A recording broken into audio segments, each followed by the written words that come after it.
આવીને કહેવા લાગ્યા કે હા દાદોજી, મીરોજી, તમે બળદ માપવા આવ્યા છો તો તમે મારા મહેમાન કહેવાઓ. પેલો ઘાતો મીરોજી કરે હો મારા ઉપર. અને મીરોજી તૈયાર થયો,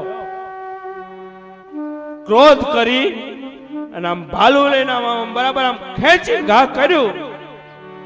પણ દાદા કલાજી આમ સેજ નમી ગયા અને ભાલું નીકળી ગયું.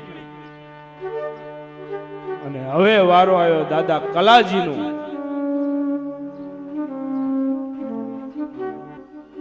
ગાડી જેવડા ઘોડાને એક જ ઝાટકે બે ભાગ કરી નાખતા હોય એને મીરાજીને વધેરવામાં શું વાર, પણ જાણી જોઈ અને કલાજી દાદાએ જનોય સોસરો આમ ઘા કર્યો કે આમ લીટો થઈ જાય ખાલી. આમ જનોય